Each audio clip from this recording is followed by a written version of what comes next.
Coming up, the midterm elections are less than 2 weeks away. Another Kansas state lawmaker tells us why she is retiring from office after more than a decade of service. Plus, Maegan rides at the door, talks to us about healing from childhood trauma. I am Aaliyah Chavez. Join us for those interviews plus headlines from the ICT Newscast.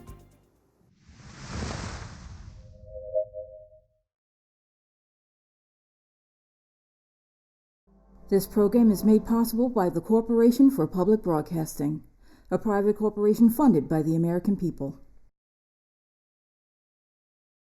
The Walter Cronkite School of Journalism and Mass Communication at Arizona State University is honored to be a supporter of Indian Country Today. Working with award-winning professors, Cronkite students learn news reporting, social media, shooting and editing videos, and producing content for communications industries. Cronkite's 15 professional programs give students the opportunity to cover critical issues throughout the U.S. and beyond. Learn more at cronkite.asu.edu.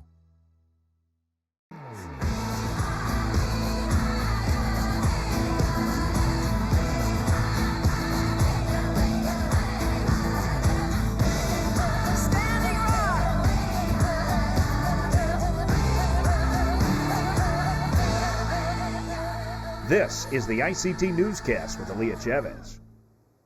Amadawa Hopa, thank you for joining us. We continue our native vote coverage with 11 Indigenous candidates running for seats in the U.S. Congress. Here they are in alphabetical order. In Hawaii, Republican and Native Hawaiian candidate Joe Akana is running to become one of the state's 2 members of the U.S. House. In Oklahoma, Chickasaw citizen Tom Cole is running for re-election as a Republican. He has been in that position since 2003. Ho-Chunk citizen Sharice Davids is also running for re-election as a Democrat representing Kansas. She is seeking a 3rd term in the U.S. House. In Virginia, Democrat and Comanche citizen Tasha Devon is running to be elected to Congress for the first time. Lumbee citizen and Democrat Charles Graham is hoping to be elected to the U.S. Congress for the first time as well in North Carolina. In Wyoming, Democrat Lynette Graybull is hoping to be elected to the U.S. House of Representatives. She is Northern Arapaho and Hunkpapa Lakota. In New Mexico, Republican and Cherokee citizen Yvette Harrell is running for re-election as a member of the U.S. House. Democrat Mercedes Krause, who is Oglala Lakota, is running to be elected to Congress for the first time from Nevada. In Oklahoma, Congressman Mark Wayne Mullen is running to be elected to the U.S. Senate. This is notable because there hasn't been a Native person to serve in this body since Ben Nighthorse Campbell in 2005. In Alaska, Representative Mary Peltola, who is Yupik, is hoping to be elected to a full term in the U.S. House. She is running as a Democrat. And in California, Republican John Mark Porter is running to be elected to Congress for the first time. He is Lone Pine Paiute Shoshone. Now to Washington State, where 3 suspects were arrested for a shooting that killed 2 and left a tribal officer injured. Colville citizen Robin Redstar was shot in the arm after pursuing suspects in a nearby shooting in the city of Keller, which is one of the tribe's residential communities. Redstar sheltered in her home with other residents on the reservation for hours before her neighbor, who is a hunter with guns, helped her arrest a suspect who was lurking outside her home. 2 of the 3 suspects have been identified as Curry Pinkham and Zachary Holt. The 3rd suspect, another man, has not been identified. No official motive for the killings has been released by authorities at this time. Well, a community college in the Blood Tribe's territory is teaching job skills and Blackfoot culture. APTN's Chris Stewart has the story. We invited 17 mostly Blackfoot artists and commissioned them to do art pieces. So they will be put up throughout the building, and the elders' dream was that when the people enter the building, they will be entering the world of the Blackfoot. This new 100,000 square feet community college is getting final touches as they wait for their official opening on October 20th. Construction crews have not stopped the Red Crow Community College from beginning classes, though. About 300 students are currently earning diplomas, certificates, and degrees, like a Bachelor of Indigenous Social Work, or certificates in agriculture, business admin, and more. The building can hold up to 900 students and 200 teachers. Now, the new school is welcoming students who will learn job skills and Blackfoot culture. Roy Weaselfat is the president and says all courses offer a Blackfoot curriculum. Calvin Williams is the elder rep for the school. He says every student will learn more about Blackfoot culture and history. When a person enters this new building, it's going to feel like they're walking into a teepee. All our Niitsitapi symbols, the artwork that's here, they're going to be stepping back in time, and they're going to learn about who we were and who our ancestors were and what made them so strong to make us survive. With a workout room, ceremonial space, elders lounge, library, and daycare beginning in January, it's an attractive option for students. When our community youth see this great big building and they see the role models that are coming to school here, and also the past graduates of post-secondary, those are role models that they want to be like. So when they see this new building, they know there's a place I want to go to. Chris Stewart, APTN National News, Blood Tribe, Alberta. Toronto is once again hosting the Imaginative Film and Media Arts Festival. For the first time since the COVID pandemic started, Imaginative has returned with films on the big screen and parties across the city. One of the highlights of this year's event celebrated the career of a well-known Indigenous performer. Cayuga citizen Gary Farmer received the August Schellenberg Award for Excellence. That was for the career that has spanned over 4 decades. During his acceptance speech, Farmer spoke about the beginning of his life as a performer. I was the first guy to kind of show up there and with a bunch of Cape Croker kids who didn't really want to act or be a part of the scene, but I found my way through all that. Farmer is currently a series regular on Resident Alien and the award-winning Reservation Dogs. And those are the headlines for the ICT Newscast.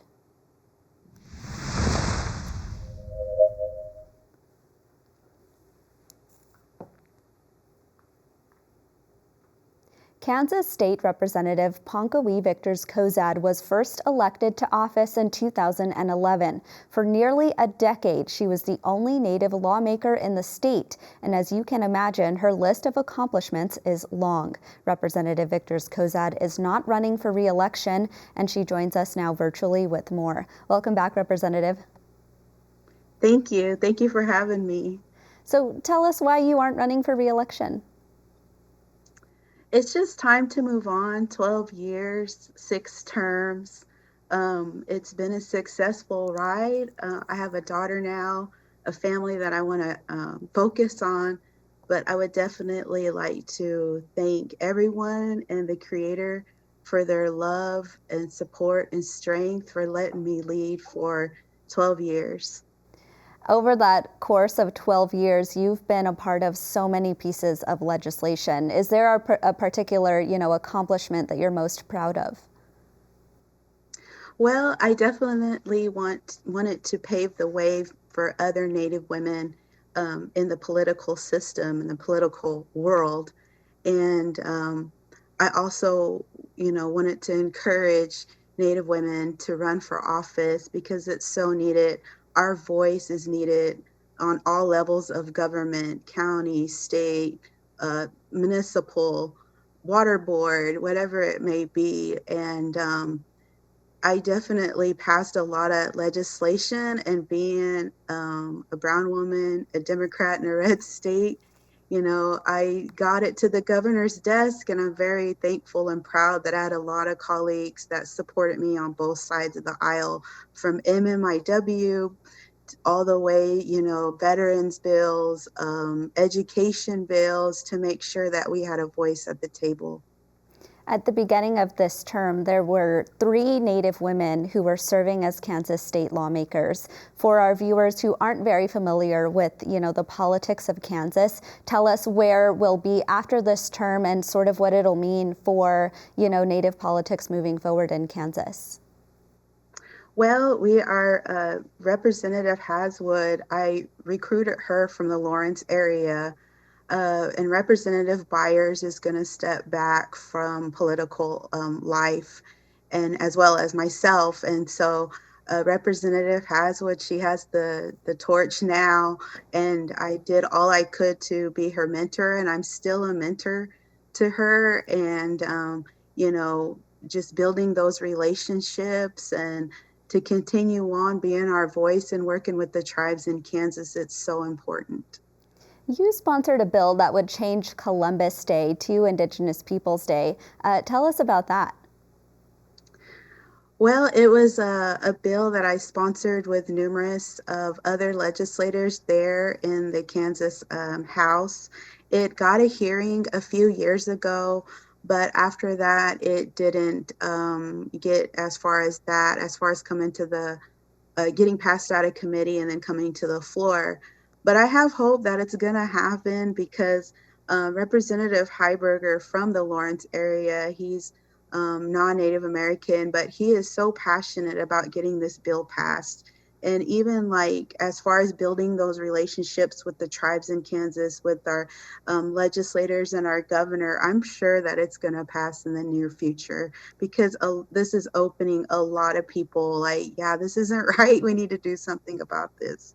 We actually had Representative Byers on our newscast yesterday, and she spoke about a bill that actually gave land back. And I want to hear your opinion on that bill and, how important that was to you.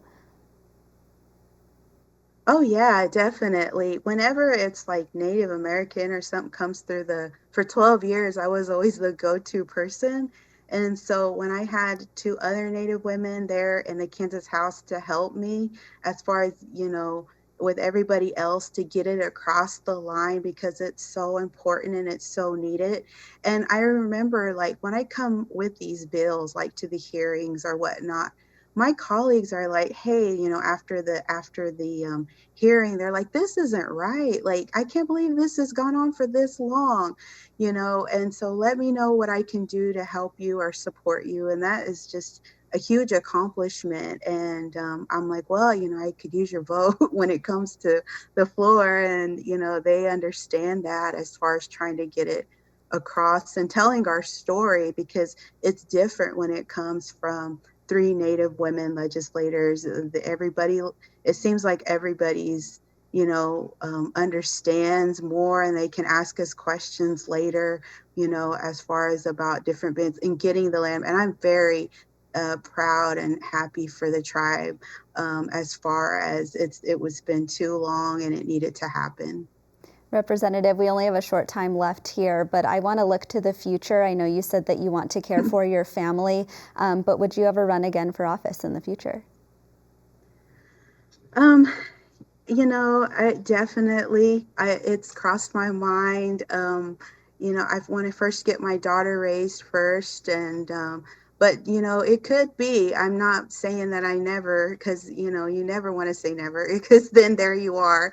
So definitely, maybe in the near future, who knows? But in the meantime, I am working hard to recruit more Native women across Native country to run for office. I just finished a distinguished fellowship with Advanced Native Political Leadership, and they are offering a training. So if you want to know more about, how to get involved into a local race, take this training with the Native Leadership Institute, and it will help prepare you to run for office. Well, Representative Vickers-Cozad, we wish you all the best, and thank you so much. Thank you.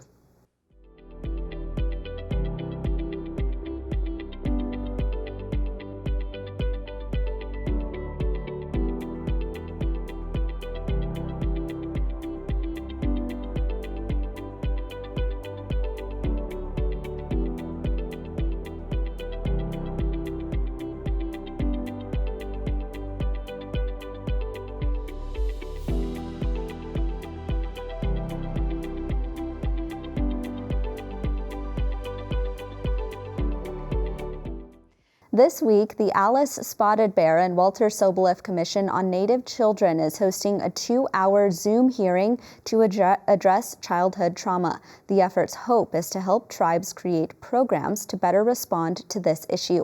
One of the panelists is Maegan Rides at the Door. She's the director of the National Native Children's Trauma Center at the University of Montana.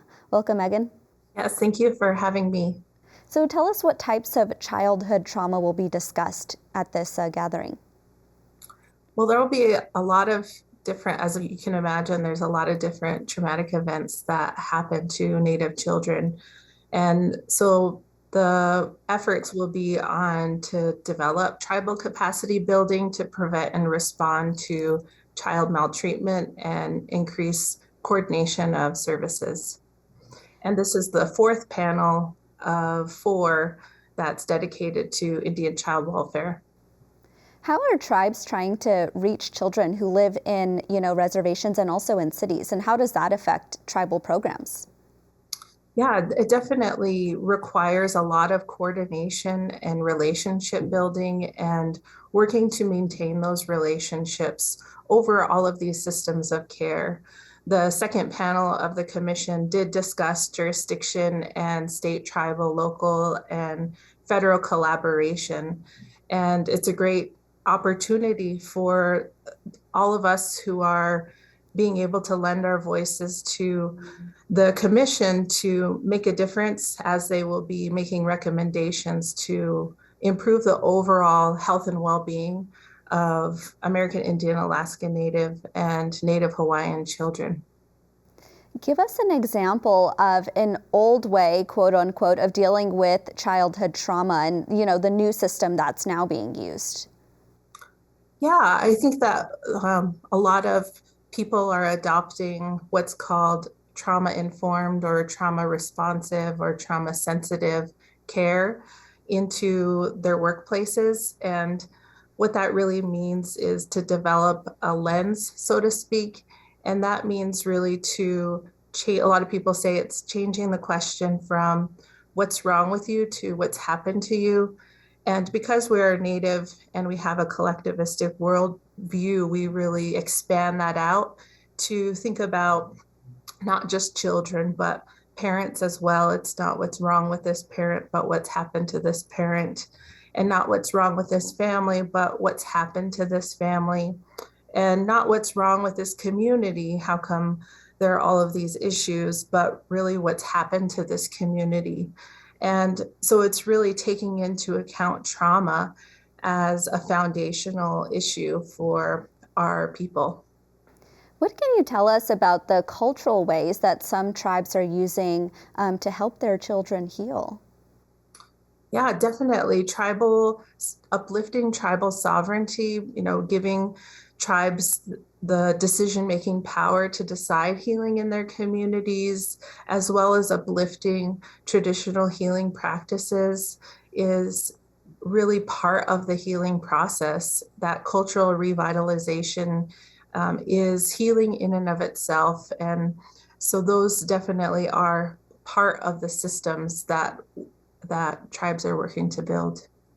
Maegan, I'm really curious, why this commission and why this work and these panels are so important. In your own opinion, what is your answer to that? Yeah, we have a lot of diverse representation. It's really great that the commission is seeking a lot of input from diverse stakeholders, from tribal leaders, from those who are working in the field, from researchers, and all of that expertise really goes and flows into these recommendations. And it's our chance and our opportunity to have those recommendations be heard, and that later on, when these recommendations and the report has been made, that actions can start to begin. And that's what we're looking forward to.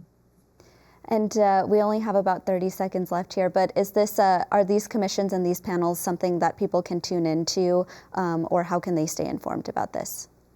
Yes, during the commission itself, only the commission are allowed to ask questions, but those of the public who want to listen in are more than welcome to do so. And there will be a way to listen in and be able to hear the testimony of those who are participating. Well, Maegan, thank you so much. Thank you.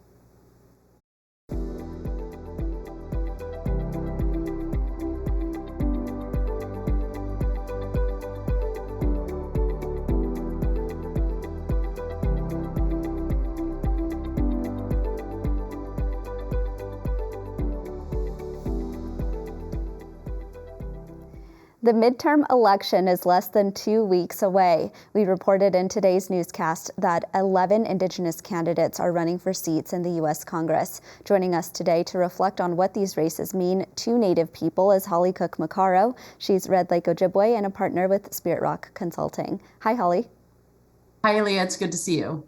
You too. I want to start off with the Alaska Federation of Natives. They just wrapped up their meeting this weekend, and I saw that they endorsed a number of candidates, Representative Mary Peltola, but also Republican Senator Lisa Murkowski. Let's start off there. Yes, that endorsement garnered headlines across the country down here in the lower 48. And the actual coverage of the Alaska Federation of Natives Conference, I think, probably more than ever before, received a lot of attention given the tight races in the state, the folks that are running, and the impact of the Native vote in the state.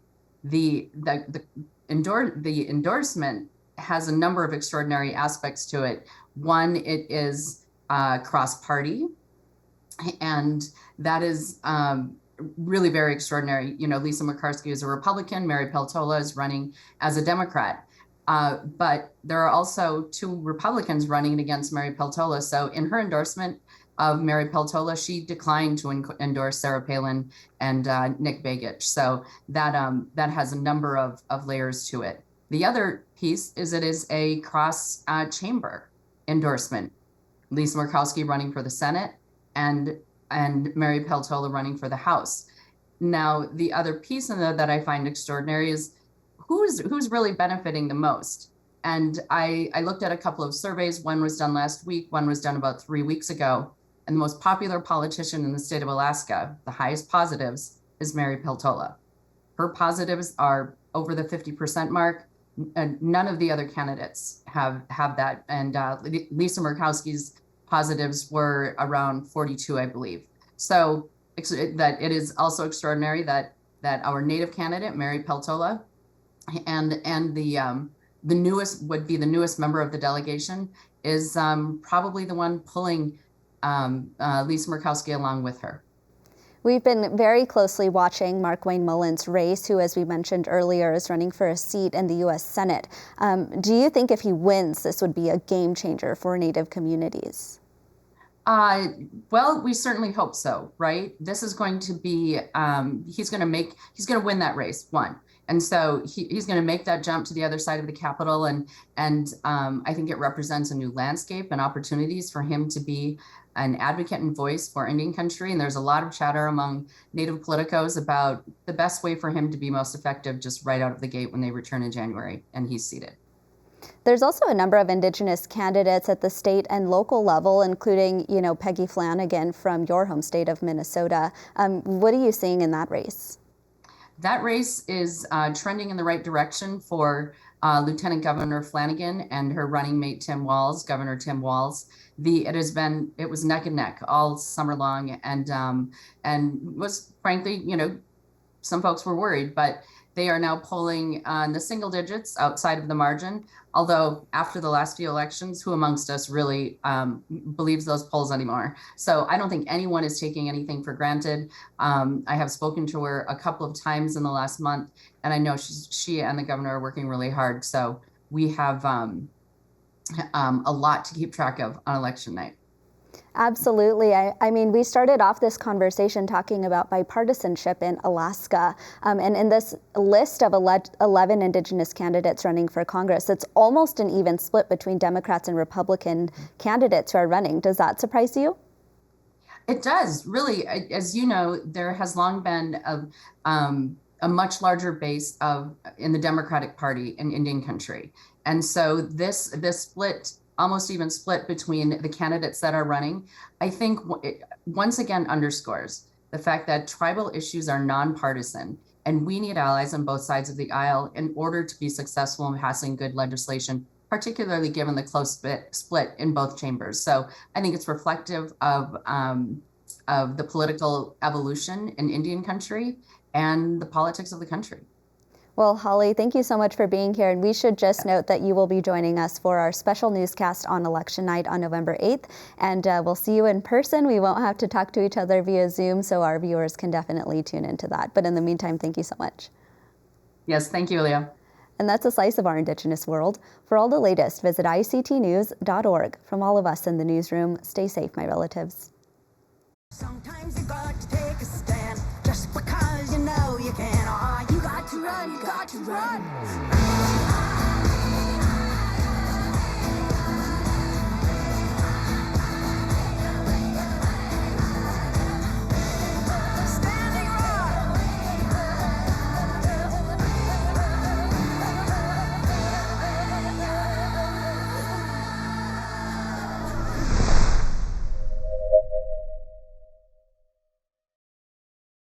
This program is made possible by the Corporation for Public Broadcasting, a private corporation funded by the American people.